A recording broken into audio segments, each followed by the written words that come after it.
for a short period of time, I did a few weekends working at Walker's Crisps in Leicester when I was younger. No. What, in the factory that made crisps? Yep, in Leicester. Fuck, we haven't got time to talk about this. Come on, tell me as much as you can.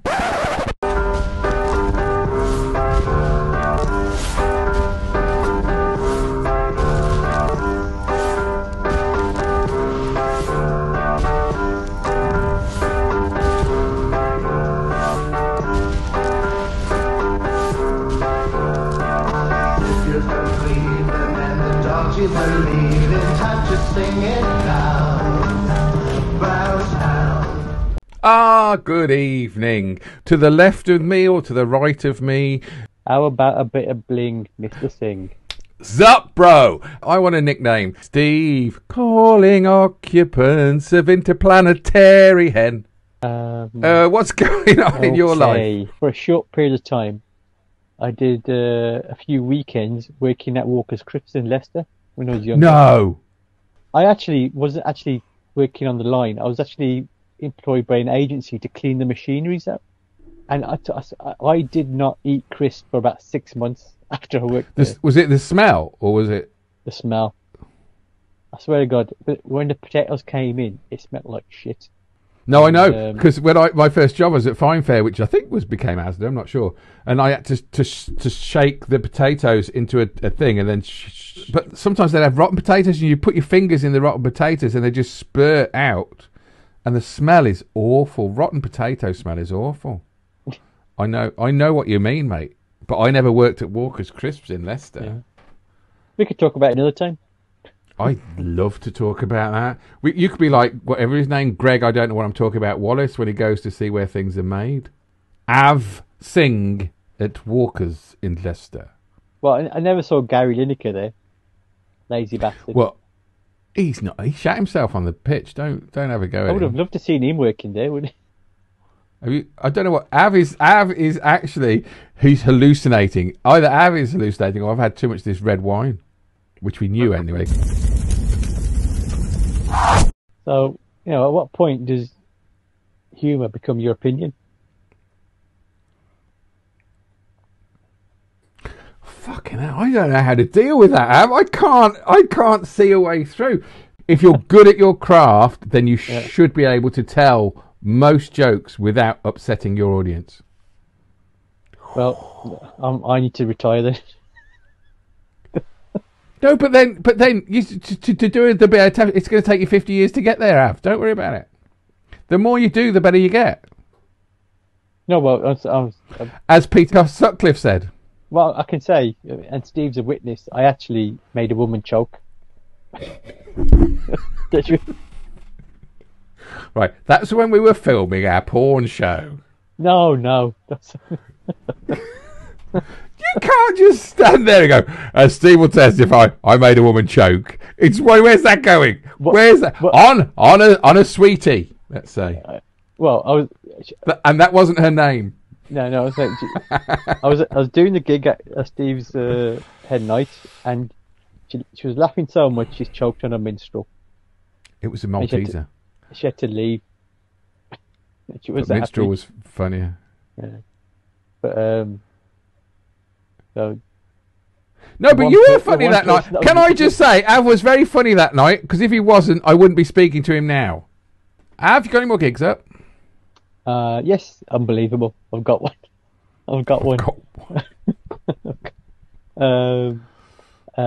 End of coming toward the, I think it's 25th in Coventry. Yeah, we're going to go see Tim Minchin then, everyone. At Oxford. There's no comparison there, is there? Steve's got a choice. Oh, do you know what? No, honestly, Av, right? I like going out to a nice comfy theatre to see a professional show. I do. I like that. I enjoy that, and it's nice. But I much enjoy, honestly, and this isn't a lie, I really enjoy going to like a funny pub or a club that I'm not sure about and seeing people, because sometimes they're rubbish, and that's good, but they're rubbish because it's not their fault. It's they're trying stuff. And sometimes you'll get a little gem, and a little gem in a club that is like not a big theatre, a little gem to me is much, much better. I really enjoy that. But I do enjoy the luxury of sitting in a theatre and relaxing and knowing it's going to be a good show. But sometimes you go to a good show and it's shit. So I like the nerves and the anticipation of live comedy, and everyone should go and see live comedy, especially if there's more than 4 people on the bill. Yeah, definitely. Because there's going to be something for you. It's in all sorts. And if I'm there, you might see a woman choke. Right. Can I just clarify again? Av needs to finish that line with choke with laughter. Not just that's what I mean. If I'm there, you might see a woman choke, darling. You know what I mean?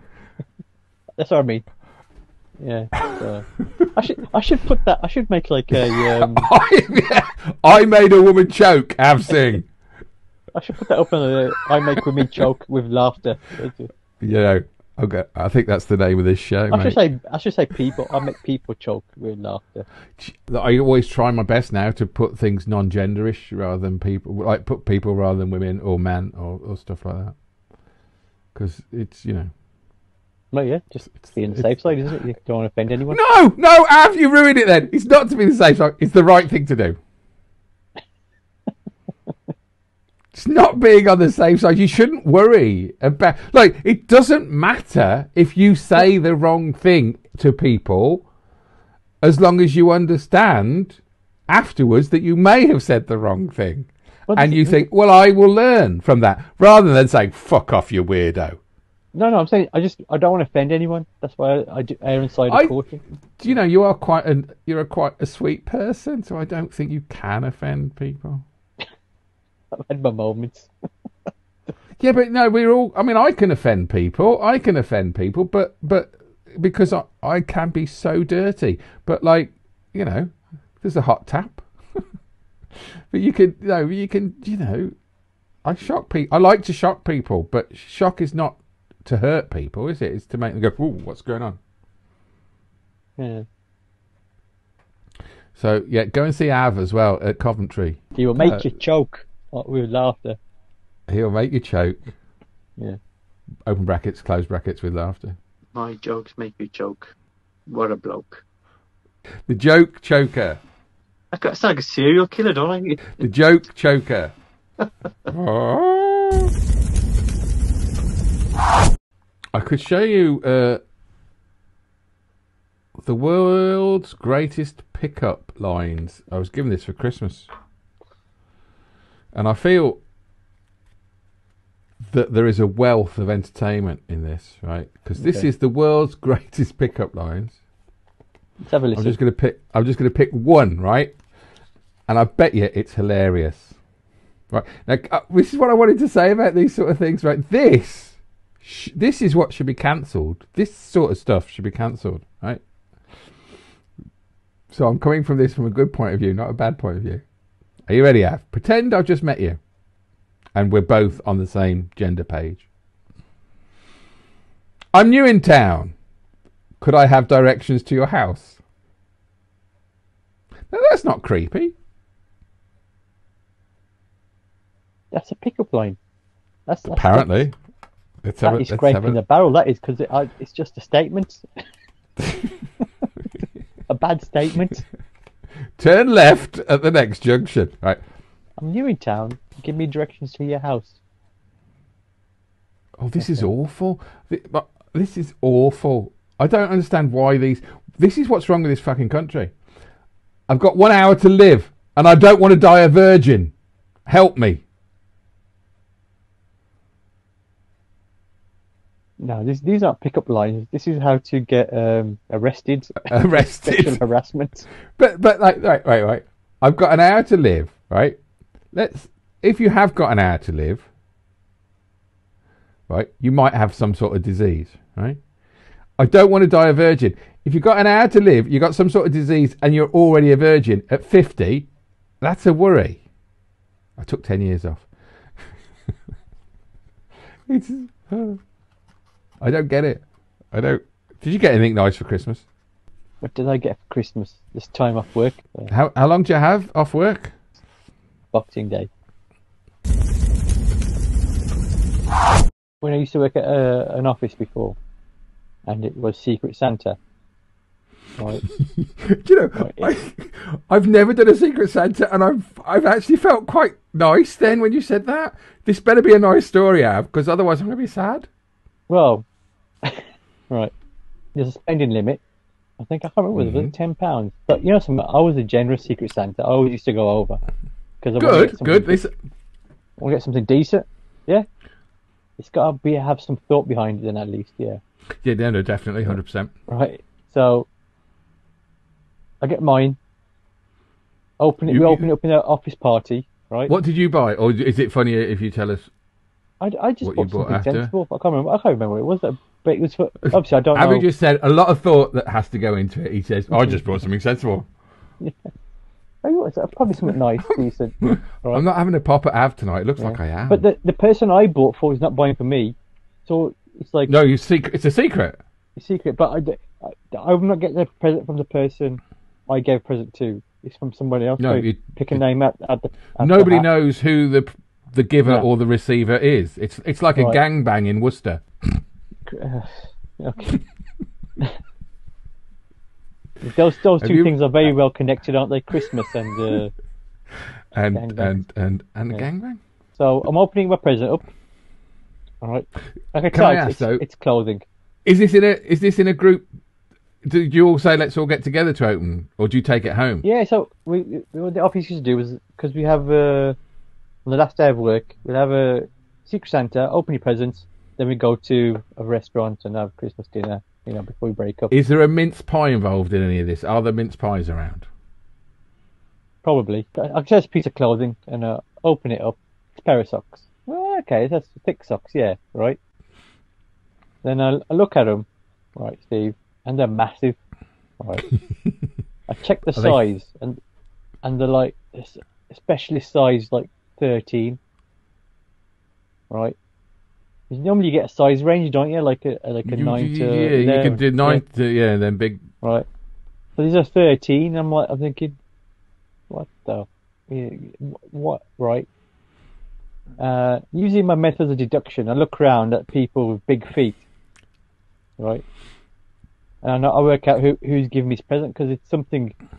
Obviously, someone's giving it to him, or he's bought himself and not worn. Hopefully, he hasn't worn. But for some reason, right, the effer has put no thought into it. He thought, I'll just give these over to Av.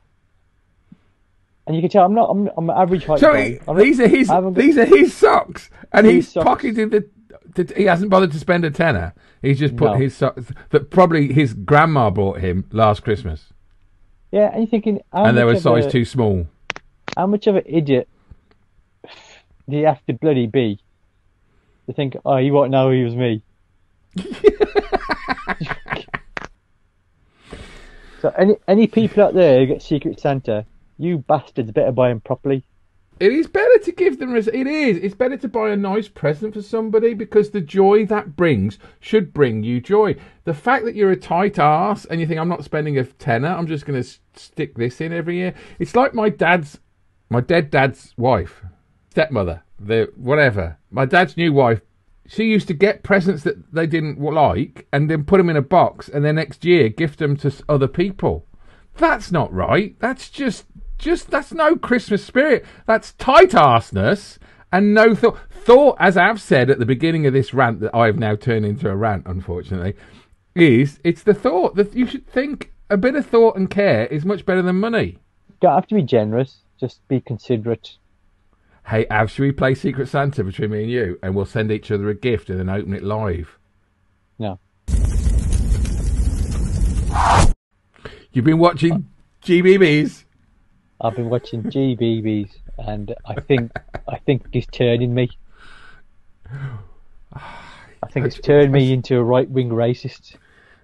Are you going to talk about the other funny fucker, the other funny racist? Jacob Rees-Mogg. I don't know what. I haven't really. Oh, because they played a clip the other week of Jacob Rees-Mogg was with Nigel Farage, and he brought his own cider in, and Nigel Farage says, "Normally we give him a drink, but he's brought his own cider in that he makes." It was it's his own piss, ain't it? Well, Nigel Farage, yeah, he's a strange looking chap. He's like a Jedi of racism, isn't he? Yeah, but right, I'm not a big Star Wars fan. I know you are, but Jedi seem to me to be like good things, and then to say the Jedi of racism seems to be like a counter-intuitive point thing. Okay, it could be a Sith then. A Sith. No, he's more like a Jedi because the references. If anyone watched Star Wars, when Obi-Wan Kenobi says to the soldiers, and he goes, "There's nothing to see here," and they go, "There's nothing to see here." Mind control. I think same. Oh, I thought you. Okay. Oh, okay. Yeah. Okay. Good. I'm not a big fan, but I thought Jedi's were good. But you're saying the mind control thing. No, mind control. I'm watching it, and you're going, "The refugees coming here on the boats is unacceptable," and I'm going, "The refugees on this boat coming here is unacceptable." I find myself repeating what he's saying. I'm thinking, and I think it's going into my head. I think I'm becoming a racist. You need to get your hose pipe down to Dover and start pointing it at the boats. I think there's some sort of, like they say it's with drugs, with playing violent games, watching porn. It gives it affects the way your brain functions, and it increases the pleasure endorphins, the pleasure hormones, right.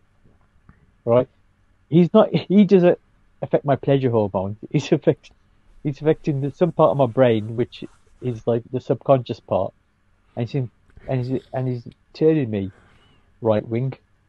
It's mind. It is. You're right. Jedi works. I must apologise for it. I didn't. You're right. He is getting into your head. You've got to if you find look on there, GB News, right, and when you look on Sky, you show the TV guide, and each person standing in front of the GB logo, like this or something, right? And you got Nigel going, oh yeah, yeah, pointing his finger, you black bastard. That's what he's thinking anyway. He goes, this is Lincoln Christie. He's a gold medalist. He goes, you're back. I can't say it. No. No, is it? Hey Nigel, we need you to pose, yeah. You need to pose something that. That'd be hilarious if you could get him saying it. Yeah. What you can't do it. He's like he's going. No, Nigel, you gotta get a nice pose for the. This is gonna be on all the TV guides and all the channels when your show comes up. We need a good picture. And he's going. No, okay, Nigel, what makes you happy? Yeah. What particularly happy place? I know. It's when I point out black bastards. Okay, we'll take that picture, but we won't mention anything about you calling black bastards. Do you know, I'm laughing, but he's not someone we should laugh at or enjoy. But the reason why, though, my mother hasn't had her booster is because it's Pfizer. And you have to keep it cold so they won't come out and jab you. You have to go and find a fridge. Or a mortuary, depending which way you look at it. Good. Well, this is it, isn't it? It's that... you give me the eyebrows then, didn't you? You're okay. Yeah, but the mortuary is a bit... You're putting everything on a down. I'm trying to put a positive spin on stuff here, Steve. No, I used to work in a mortuary. Well, not in a mortuary. I was a porter, and I used to put the bodies in the drawers, man. But people need to hear this. Steve actually got sacked from that job because half the people he put in were still alive. I hadn't been there long. And you had to go get. Sometimes you had to go get the trolley from the mortuary, which had a cover on, so you could go into the wards and put the bodies in, and then cover it up and go off. And they said, could you go to the mortuary and get the trolley? So I went down. You have to get the keys, and then and it was a long walk through Bromsgrove General Hospital. There was a path, and so I was walking along with the keys, and I opened the door, and there was a body on one of the slabs as I walked in. And then suddenly it went, ooh. Yeah, it was another porter. They'd tried to play a plank on me. Plank? tried to play a prank on me, but I saw through it.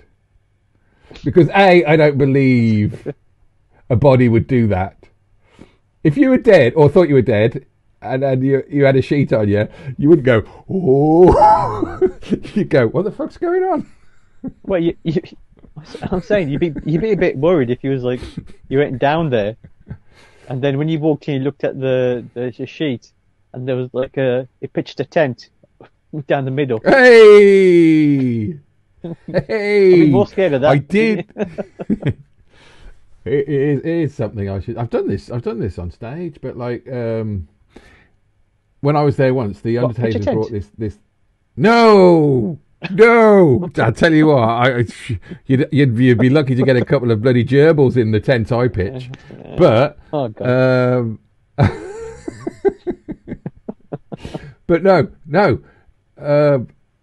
The Undertaker's brought this body in, and it was an old man, about 80, 85, I don't know, white hair, completely naked he was.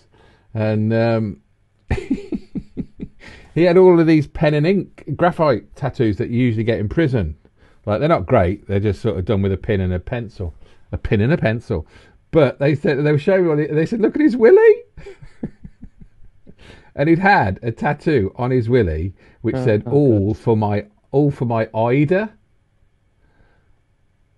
And it was written from base to tip. So the all was at the base. So I was thinking, did he do it himself in prison? Or did someone else do it for him? What did you say? All for my Ida. I'm thinking there's probably more words to that down there, but because he wasn't. That is an old joke. I could say all for my Ida down. If you gave him a little rub, it would say all for my Ida down. But I really didn't want to go. So he probably had a middle name and a surname as well, and date of birth. That's impressive. Yeah, it was, but it was weird. It's weird, some of the things. Has this gone downhill, Steve? Yeah, but I find it funny. But like, there was another guy came in, killed himself in a car with a hose pipe. And they couldn't get him in the coffin because rigor mortis had set in, like he was in a sitting position. Do you know? I just see. Too much. I'm laughing because I'm thinking. I'm just imagining you saying, "Oh, I found this funny. This guy came in, he committed suicide." that was it. Not anything else. Just that. Things happen in the world, right? And I'm not one of these people that thinks, oh, you shouldn't, if a pigeon's poorly, kill it. Don't try and take it home and let it infect your bloody I kind of interrupting his story. So how did they bury him then, Steve? Go back to the story. No, he would have, because I don't know how many. It comes in after a certain amount of hours, and then it goes again, rigor mortis. So I think once he'd been in the fridge for a while. But I did. I slid him in with. Okay. So, but no, suicide's a horrible thing, and we shouldn't laugh at suicide. You're right. Sometimes you can't stop it, and that's why we should be looking more at helping people rather than belittling them. Help people, don't belittle them. Yeah. I don't know what Av is actually. He's hallucinating. Either Av is hallucinating, or I've had too much of this red wine, which we knew anyway, because he asked me a question on philosophy, and I turned it into the Bayer tapestry. I can see why people choked. Well, do the oh well. Okay, I'll tell you what to do. Don't move your fist. Just let go of the gimbal.